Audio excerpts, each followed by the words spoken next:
રાજકોટમાં કાર અને two wheeler વચ્ચે ગંભીર અકસ્માત સર્જાયો છે। ટુ વ્હીલર ચાલકનો ચમત્કારિક બચાવ થયો છે। અકસ્માતની ઘટના સીસીટીવીમાં કેદ થઈ છે। તો રાજકોટ શહેરના મવડી મેઇન રોડ પર અકસ્માતની આ ઘટના બની છે, જેમાં બ્લેક કલરની કાર અને ટુ વ્હીલર વચ્ચે ટક્કર થઈ હતી। દ્રશ્યોમાં જોઈ શકાય છે કે પૂર ઝડપે કાર આવી રહી હતી અને સામેથી આવી રહેલા બાઇક સાથે ધડાકાભેર અથડાઈ હતી, જેમાં બાઇક ચાલક કારની ટક્કરથી ફંગોળાયો હતો। તો આ સમગ્ર ઘટનાના સીસીટીવી સામે આવ્યા છે। અંકિત જોડાયા છે ફોન લાઈન પર। અંકિત, શું વધુ માહિતી સમગ્ર મામલે અકસ્માતના જે પ્રકારથી સીસીટીવી સામે આવ્યા છે? લુબના ખાસ કરીને વાત કરવામાં આવે તો જે ઘટના બની છે તે રાજકોટ શહેરના મવડી મેઇન રોડ ઉપર બની હોવાનું છે તે સામે આવ્યું છે, તેમજ સમગ્ર મામલાના સીસીટીવી ફૂટેજ પણ છે તે સામે આવ્યા છે। સીસીટીવી ફૂટેજ પરથી સ્પષ્ટપણે જણાઈ રહ્યું છે કે ટુ વ્હીલર ચાલક છે તે રાઇટ હેન્ડ સાઈડ ઉપર વળવા જતો હોય છે અને ત્યારે પાછળથી એક બ્લેક કલરની કાર છે તે સામેના તરફથી આવે છે અને તે અન્ય કારને ઓવરટેક કરવા જતા આ સમગ્ર અકસ્માતની ઘટના છે તે સામે આવે છે। મળતી માહિતી અનુસાર બ્લેક કલરની આ કાર દ્વારા જે ટુ વ્હીલર ચાલકને છે તે અડફેટે લેવામાં આવ્યો હતો ને આ સમગ્ર ઘટનાની અંદર ટુ વ્હીલર ચાલકનો છે તે ચમત્કારિક બચાવ થયો છે।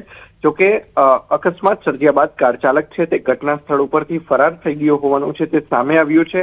બનાવ સંદર્ભે માલવીયા નગર પોલીસ દ્વારા સીસીટીવી ફૂટેજ છે તે એકત્રિત કરીને ગુનો નોંધવા સહિતની કાર્યવાહી છે તે હાથ ધરવામાં આવી છે। જે સમગ્ર બનાવ બન્યો છે તે 18 તારીખના રોજ બપોરના 2 થી સવા 2 વાગ્યાના અરસામાં બન્યો હોવાનું છે તે સામે આવ્યું છે। લુબના, બિલકુલ આભાર સમગ્ર માહિતી બદલ અંકિત।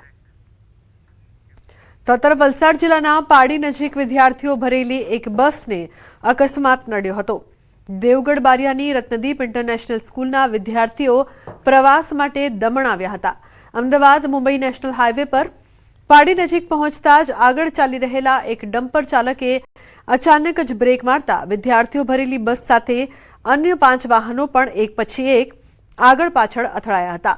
અકસ્માતમાં બસમાં સવાર 10 વિદ્યાર્થીઓ અને બસના ચાલક અને અન્ય સ્ટાફને પણ નાની મોટી ઈજા થઈ હતી। આ ઘટનાના કારણે હાઈવે પર ટ્રાફિક જામના દ્રશ્યો સર્જાયા હતા।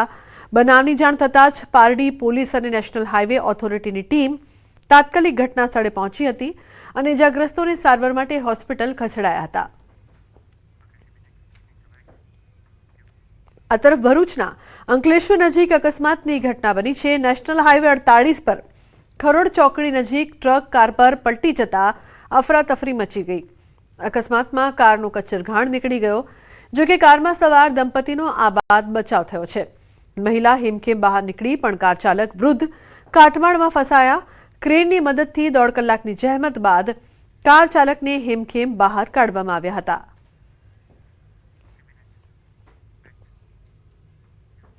અન્ય સમાચાર સુરતથી રાજદ્રોહના કેસમાં હાર્દિક પટેલને મળી છે રાહત। કોર્ટની મંજૂરી બાદ રાજદ્રોહનો કેસ પરત ખેંચાયો છે।